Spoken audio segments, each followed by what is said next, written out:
hecho mucho más llevadero de lo que uno se podía imaginar. Hoy venimos a abrir una conversación que es urgente, ¿no? Que es sobre Chile, una conversación que incomoda, porque toca nervios bastante profundos. La crisis de legitimidad de nuestro sistema político, el agotamiento de una transición que prometió democracia plena pero que terminó administrando el neoliberalismo, y el modo en que la vida cotidiana del pueblo, su trabajo, su endeudamiento crónico, su miedo, su cansancio, ha sido convertida en terreno de disputa, no para ampliar los derechos esenciales que le asisten, sino para recortar su esperanza en un mundo mejor. Por eso este texto, Revolución Social en Chile, y el Partido Revolucionario del Pueblo Trabajador, llega en un momento que para mí es muy primordial, llega en un minuto exacto, porque se atreve a hacer lo que hoy es más que escaso en nuestro sistema político. Pensar la política desde la historia y desde la lucha de clases que pareciera haber desaparecido de todo el léxico de la política contemporánea, lamentablemente incluso, ¿no? A veces del Partido Comunista de Chile.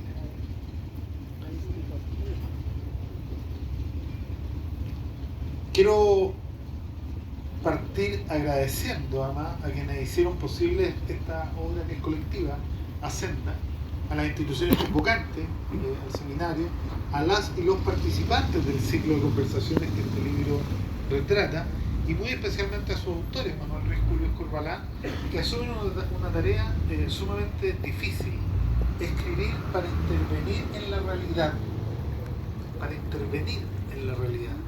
y también con el respeto que corresponde.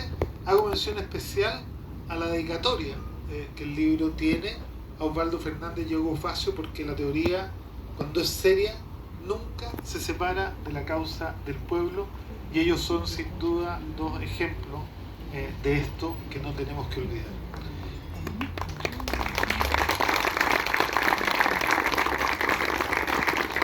Este libro se inscribe en un homenaje doble a Lenin y a Recabarren, y conviene decirlo desde el inicio: aquí hay una idea más radical y más simple en este libro. La política revolucionaria no es un recuerdo emotivo, es una tarea vigente, absolutamente vigente, y no siempre significa, como algunos quieren plantear cuando afirman que el PC nunca ha sido un partido revolucionario, adhesión a la lucha armada común y cabida al socialismo. Ser revolucionario, se puede ser revolucionario sin tomar las armas, ¿no? De hecho, en América Latina tenemos experiencias en que por la vía institucional se ha hecho revolución, pero para eso hay que tener voluntad política, ¿no?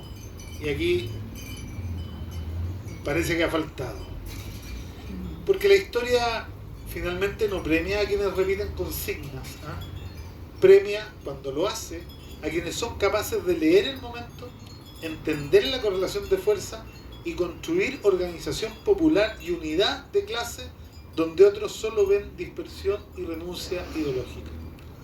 El texto propone un hilo conductor que es decisivo.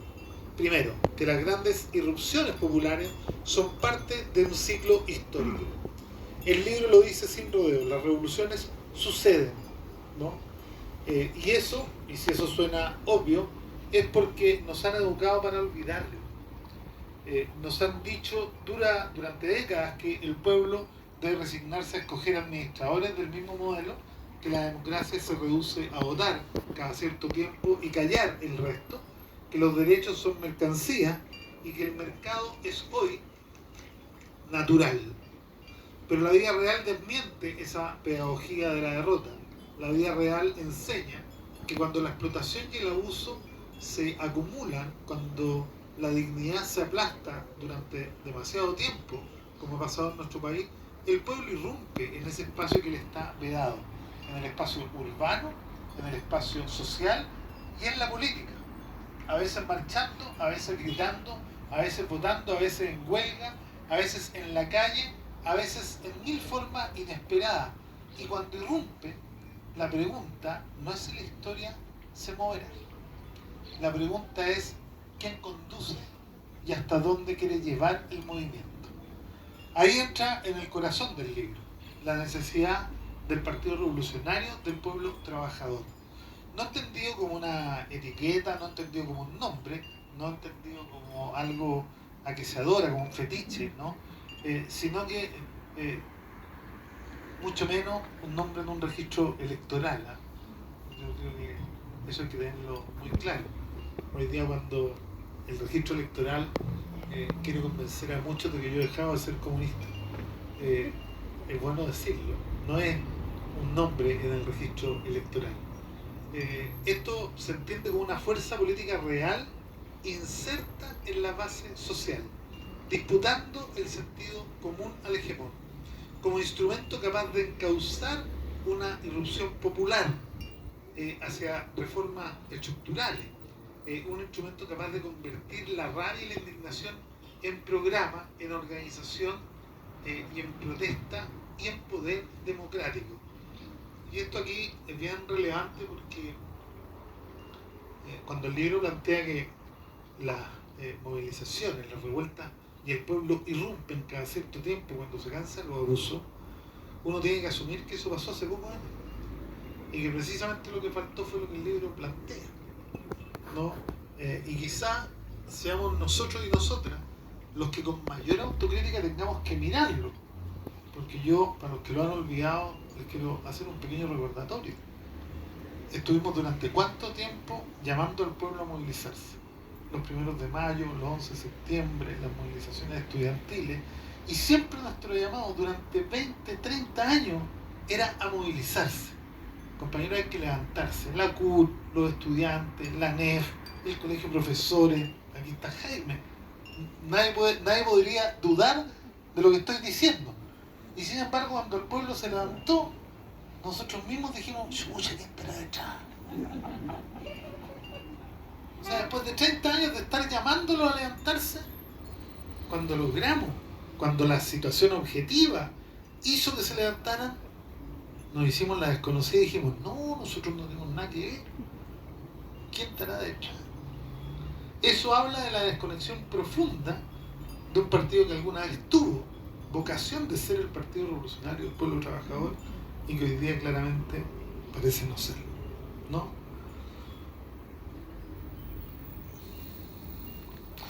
Por eso el libro es duro, ¿eh? Y con razón. Cuando diagnostica que por primera vez en un siglo, la más reciente y masiva irrupción en el espacio político del pueblo trabajador de Chile aparece huérfana de una fuerza política revolucionaria, esa frase es un llamado de alarma y de atención que el libro deja planteado no solo como autocrítica, sino que además como una pregunta que es una pregunta de futuro, ¿no?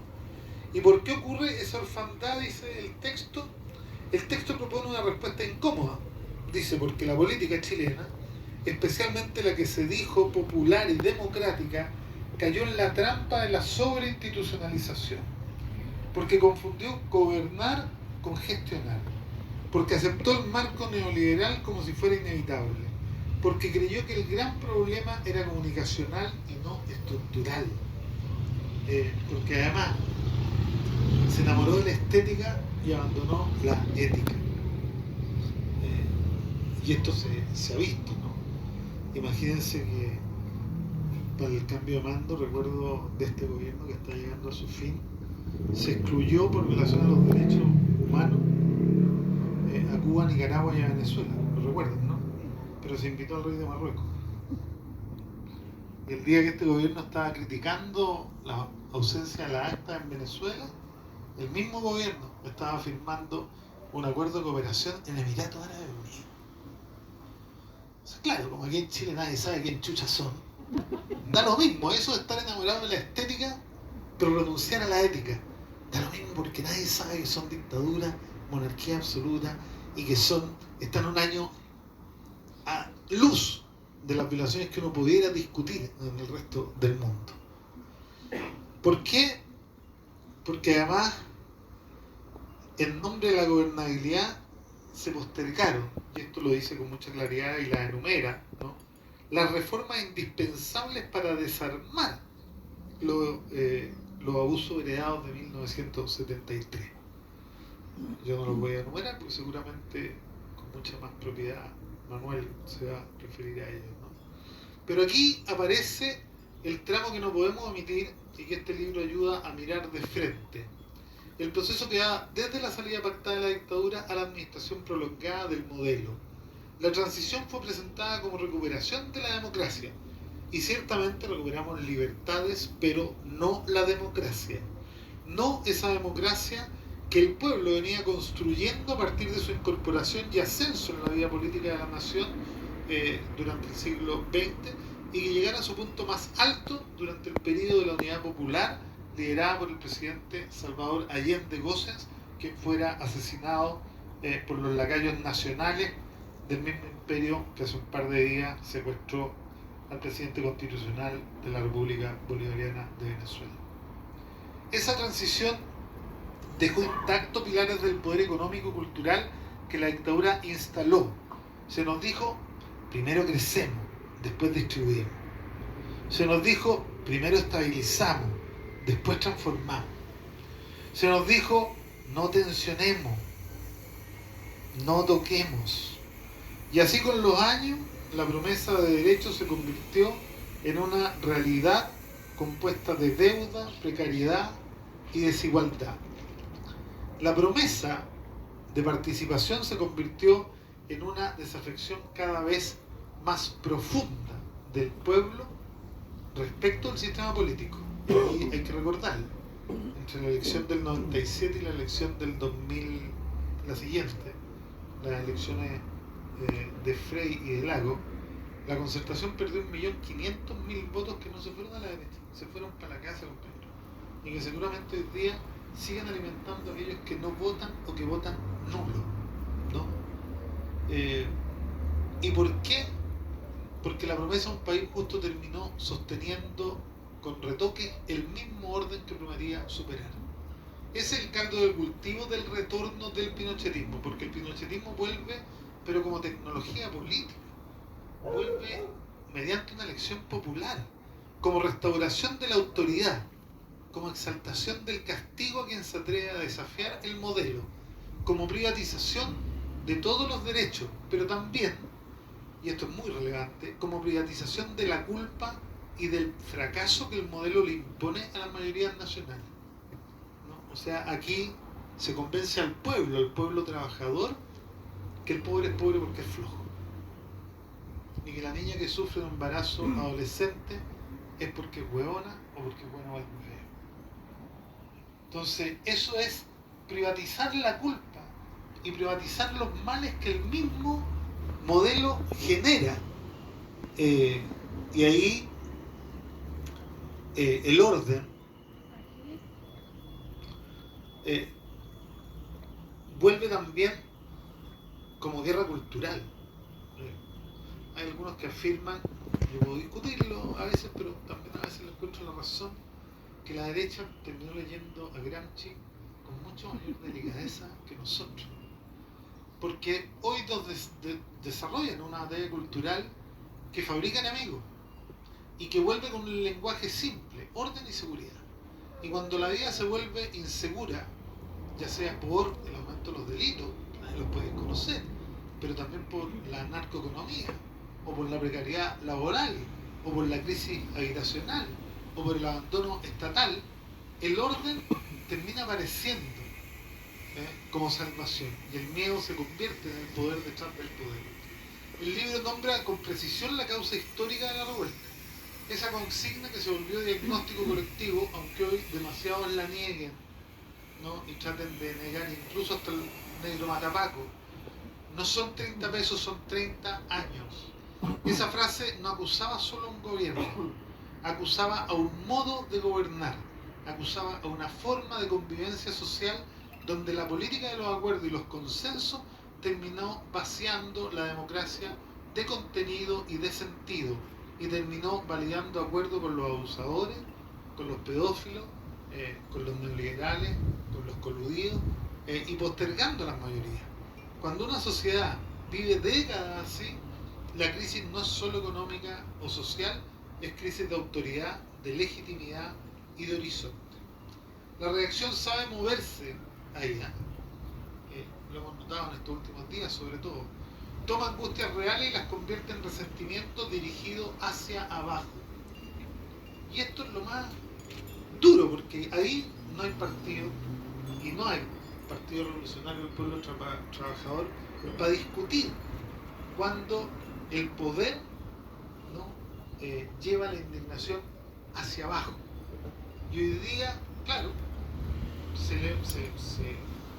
inventan chivos expiatorios, ¿no? Migrantes, feministas, la izquierda woke, los pobres, los pueblos originarios, cualquiera que sirva para que el dedo no apunte a los verdaderos responsables del expolio. Ahí el patriotismo vacío, que el orden a cualquier costo, aparecen como arma de campaña.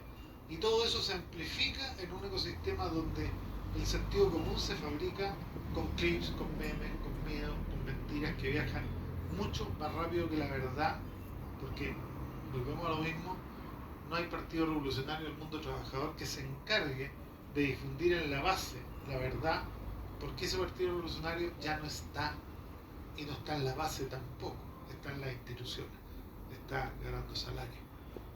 Llega a risa. Hoy día yo escuchaba una declaración de una ministra que alguna vez fue cercana, que decía que lo que había pasado en Venezuela les podía pasar a ellos que estaban en el gobierno. ¿Será que está en la desconexión de esta ministra de la realidad que ha generado su gobierno, que se creen revolucionarios todavía?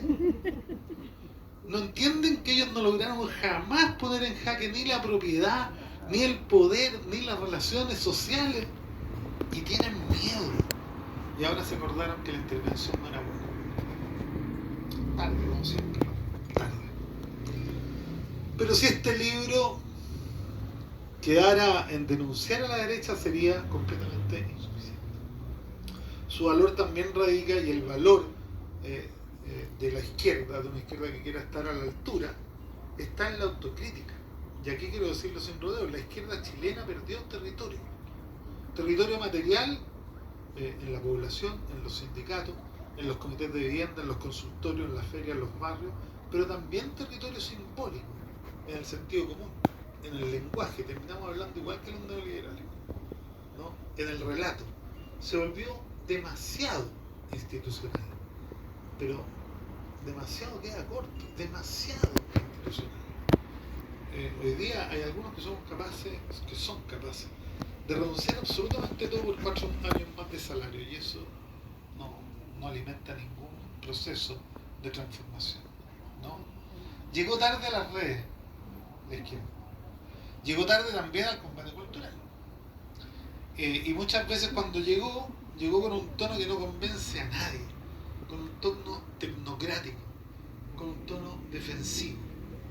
Nunca autocrítico, sino que siempre echándole la culpa a las mentiras de la derecha, al aumento de la ultraderecha en el mundo, a esta ola ultraconservadora que pareciera tener la culpa de que haya ganado caso. No nosotros, por supuesto, nunca nosotros. La culpa la tiene la ola mundial, como si nosotros no hubiéramos estado aquí haciéndole el juego, ¿no? Y llega además con un tono que, además de ser incomprensible, es moralizante. Yo no me voy a referir porque no vale la pena ni siquiera recordar.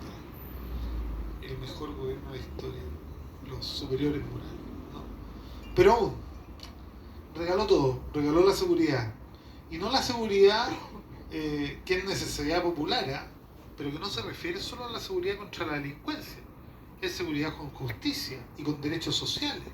Porque no hay seguridad real sin ellos, no hay seguridad sin pensiones, no hay seguridad sin salud, no hay seguridad sin educación, no hay seguridad sin derecho a la vivienda. La seguridad es bandera de la derecha solo cuando la izquierda no ofrece seguridad democrática, con justicia social, con previsión social, con Estado presente en los territorios, ¿no? Con derechos universales a la salud, a la educación, a la vivienda, con inteligencia contra las economías criminales, pero también con redistribución y cuidado, con control civil de las instituciones. No pase lo que pase en nuestro sistema judicial, mientras una mayoría siguen convencidos de que las instituciones funcionan y lo repiten todos los días como si fueran impermeables a lo que la gente ve. Todos vemos que no funcionan, pero menos ellos que están en las instituciones y que defienden que sí funcionan.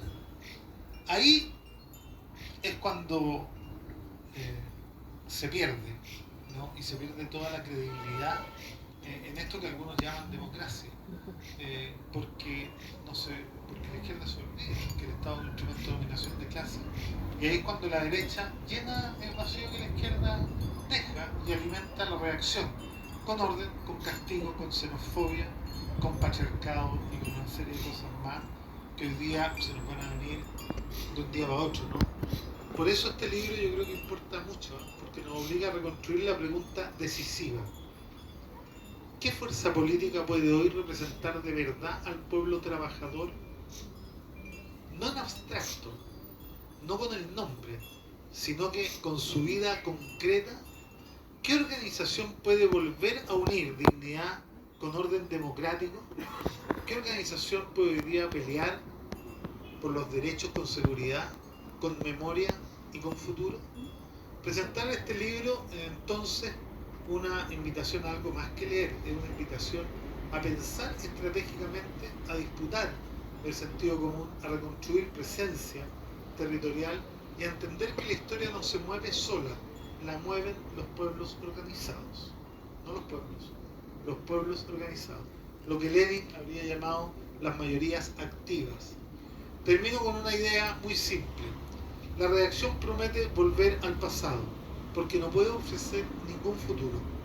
Nuestra tarea es lo contrario, recuperar el futuro para estar listos en la próxima revuelta, para ganarnos el derecho a dirigir, y eso se hace con organización, con programa, con presencia cotidiana y con una batalla cultural que no le tenga miedo a decir quiénes somos, que no le tenga miedo ni vergüenza ideológica, que no tenga miedo ni vergüenza de clase, que no tenga miedo a la verdad más elemental, que el enemigo no está abajo, no está en la estructura de abusos que nos gobiernan hace décadas y que se mantiene intacta hasta hoy. Muchas gracias, compañero.